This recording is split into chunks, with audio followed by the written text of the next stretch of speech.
The family de Rainville are descendants of Norman nobility that established themselves on the northern shores of France after the Norman invasions of the 9th century, at the time of Charlemagne and the First Holy Roman Empire. Often referred to as Vikings, the Normans were from Scandinavia, that is, Denmark, Sweden, and Norway. Rain comes from the Old Norse or Scandinavian Rain, while ville is from the Latin villa, together meaning rainy village. In the 10th century, the Normans were Christianized, and peace with the French monarchy was finally established when Louis X signed the Norman Charter in 1315. The Normans, once Scandinavian barbarians, were now French Catholics. Like many noble families, the de Rainvilles lost their fortune and social status by their financial support of the French king's many wars in the centuries that followed. This is the de Rainville family coat of arms registered in 1701 in France's Book of Heraldry, an azure blue ground with 3 golden acorns. The acorn, fruit of the oak, is a symbol of majesty, strength, and bravery. Gold is the symbol of generosity, as in one with a heart of gold. Blue is the color of the sky, symbol of perfection. The bottom of each acorn is divided into 7, and the 3 acorns form a triangle, paralleling 3 sevens in a triangle, a sacred Christian symbolic reference to God and ultimate perfection.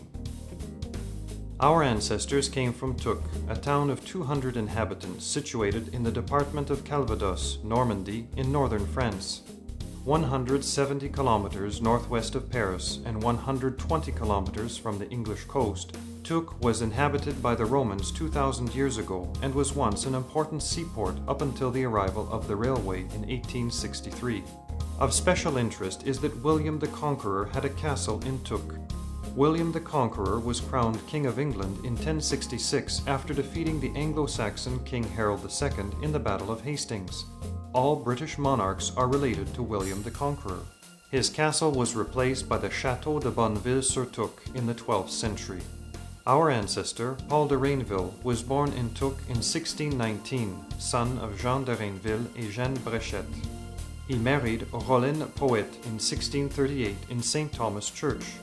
This church is named after the famous Thomas Becket, Archbishop of Canterbury, who visited the church when it was under construction in 1170. He was assassinated shortly afterwards and was declared a saint in 1173.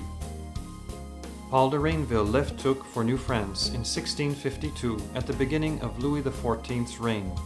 Louis XIV, or the Sun King, was the builder of the famous palace in Versailles.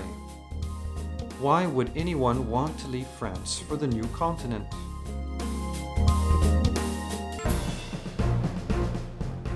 Centuries before the discovery of America, Europeans had been trading with the Orient using terrestrial routes for precious supplies of silk, silverware, porcelain, and spices, especially pepper, then necessary for the conservation of meat. After Constantinople, capital of the Byzantine Empire in present-day Istanbul, fell to the Turks in 1453, these trade routes to the Orient were cut off. Europeans scrambled to discover a new passage by sea to the riches of the Orient. After Christopher Columbus discovered America in 1492, the Pope Alexander VI created the Treaty of Tordesillas, by which the undiscovered world was divided into 2 hemispheres. East of Brazil went to Portugal, west of Brazil went to Spain. Left out of the race for quick riches, in 1541 the French King François I, patron of Leonardo da Vinci, succeeded in convincing the Pope to reopen the Treaty of Tordesillas. Pope Paul III agreed on the condition that the French choose a northwestern route in order to avoid conflicts with the Spanish already actively colonizing to the south, and on the condition that the French Christianize any native peoples encountered.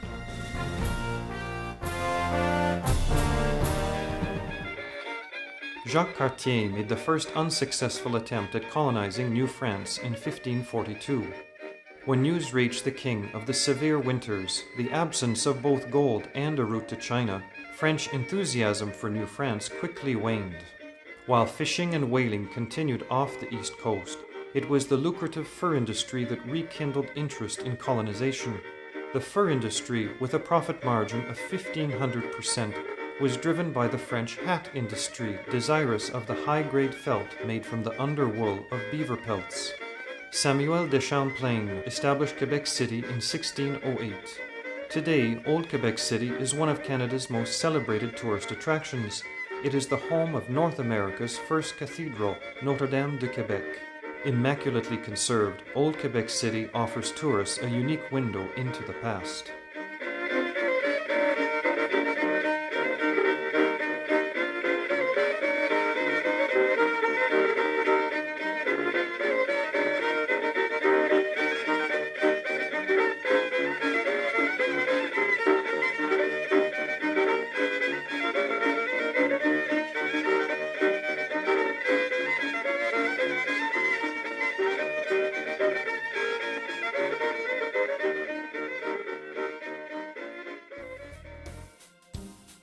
Paul de Rainville received his first land concession in the town of Beauport on October 23, 1655.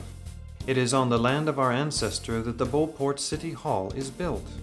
The 300th anniversary commemorative plaque in front of the Beauport City Hall reads, 1655 to 1955.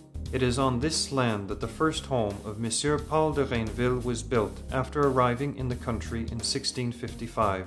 Homage of the descendants. Paul de Rainville was the bailiff officer for Signor Robert Giffard, delivering legal documents and making arrests in the budding community of 500 inhabitants. He was also the sergeant of the militia.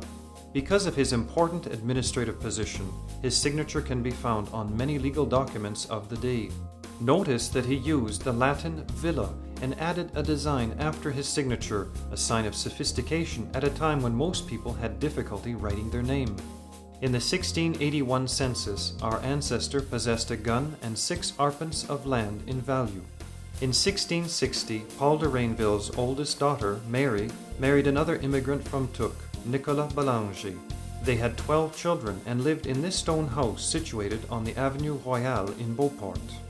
This house is now a protected heritage building and serves as the tourist information center for the town of Beauport. Paul de Rainville's second daughter, Marthe, married Pierre Marcoux in 1662 at the age of 16. She had 11 children and lived in this house just across the creek from her sister Mary. This house remained in the Marcoux family for over 300 years. Wow. This is the original ceiling made from planed wood imported from France. Behind the original hearth is a 6-foot deep bread oven. Wow. C'est quelque chose, hein? Combien de douzaines de pains qu'il pouvait cuire.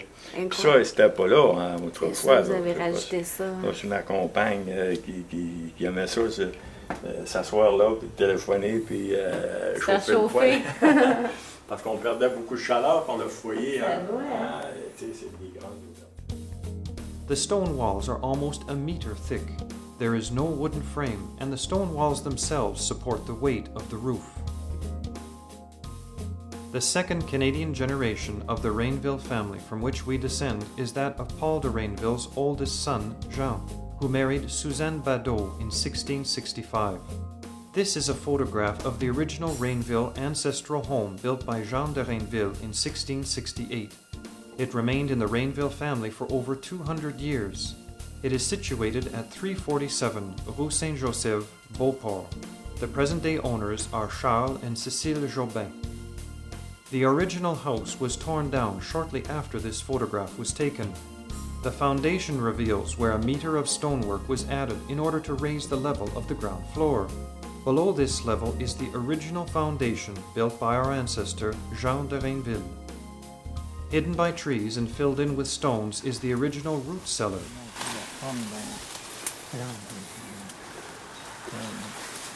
Wow. On l'a plus compris, parce que c'est en rond, là. Vous voyez comment c'est fait, là? Puis il gardait le pomme au frais là-dedans. Il y avait deux pommes au frais là-dedans. Il y en a, c'est l'avenue Royale, ça, des caveaux comme ça, dans le château Richer. Ici, le Pélange Gardien. On n'a même pas vu ça, faudrait aller. Ça me donne Saint-Anne, donc pas ça, c'est l'avenue Royale, on a envoyé des caveaux comme ça. Il pensait qu'il y avait des boulets, moi, puis je m'en savais pas. Vous, quand vous étiez jeune, vos parents, est-ce qu'ils mettaient des pommes là-dedans, vous rappelez-vous? Pas des pommes, ils mettaient Des patates? des choux, du poireau l'hiver. Il y avait du poireau là-dedans, moi, puis des choux dans Quand je cultivais, là. Monsieur Jobin cultivates the same land as our ancestors did 350 years ago.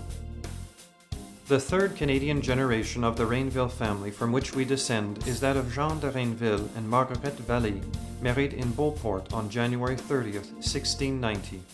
The fourth generation of the Rainville family is that of Paul de Rainville and his second wife, Hélène Félicité Huppé, married in Beauport on November 18th, 1726. The fifth Rainville generation is that of Paul Vincent de Rainville and Marie-Louise Minier, married at Charlebourg on August 11, 1766. Following the British victory over the French on the Plains of Abraham in 1759, the de was dropped from most French names, and de Rainville became simply Rainville. The Rainville family then migrated west up the St. Lawrence River towards Montreal. The sixth Rainville generation is that of Joseph Rainville and Marie-Dorothy Carreau, married in Sainte-Marie-Mont-Noir on February 2, 1808. The parish of Sainte-Marie-Mont-Noir was established in 1801. Mont-Noir is short for Mont Noir, meaning Black Mountain, which describes the appearance of the mountain by the village when basked in sunlight. The somber color is due to the forest of black spruce trees. Sainte-Marie-Mont-Noir is now part of Marieville, located 30 kilometers east of Montreal on Highway 112. The seventh Rainville generation is that of Godefroy Rainville and Olivine Patenaude, married in Sainte-Marie-Mont-Noir on November 8, 1836. The eighth Rainville generation is that of Godefroy Rainville and Nathalie Laporte, married in this church, Saint-Grégoire-le-Grand, in the town of Mount Saint-Grégoire on April 10, 1864. The young Rainvilles rented a farm near Mount Saint-Grégoire and began raising their family. This is Mount Saint-Grégoire and some of the richest farmland in the province of Quebec. The third of their 8 children, our ancestor and author of the wonderful book Grandma Jordan's Rosary, Marie-Adeline Rainville, was born here in 1870. These were still pioneer times. Flint and sticks were rubbed together to light fires, wheat straw was used to make hats, shoes were homemade, holy water was used to heal the sick, shingles of sod kept out the rain, homemade candles lit the night, and floors were cleaned by rubbing them down with sand. In 1870, Godefroy and Nathalie Rainville bought virgin farmland 50 kilometers east of Mount Saint-Grégoire in Stukely. This land was much more rugged than what they had been used to, and even today it serves more as a recreational area than for agriculture. In 1879, after 7 long years of clearing land, Godefroy had had enough, and a new chapter of migration began. First to California, then to Woonsocket, Rhode Island, where Marie-Adeline began working in a tissue factory at the age of 10, then to Gardner, Massachusetts. After reading the federal government's tantalizing publicity that rich farmland was available in the Northwest Territories, land you could plow from one end to the other in a straight line, in 1884, Godefroy Rainville made the fateful decision to bring his family and his determination to the Qu'Appelle Valley in Saskatchewan. You can learn about our family's pioneer experiences by reading Grandma Jordan's Rosary, completed in 1944 when Marie-Adeline Jordans was 74 years old, the original copy of which has been recently found in the Saskatchewan archives and is included on the CD, The Jordans Archives. À Paris, à Madrid, à Moscou, on trouve partout une femme à son goût.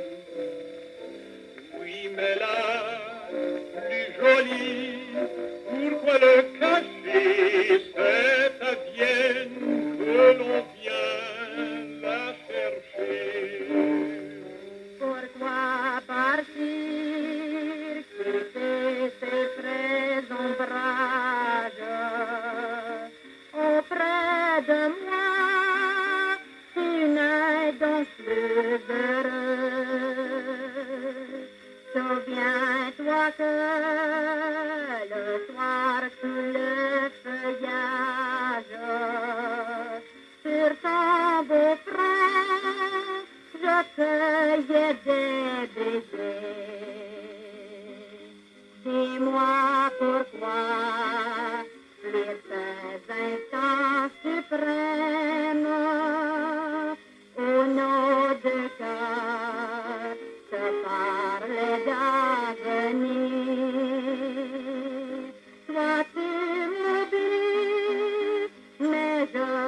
t'aime quand même. Chérie, dis-moi, pourquoi veux-tu partir? Toi, tu m'oublies, mais je t'aime quand même. Chérie, dis-moi, pourquoi veux-tu partir?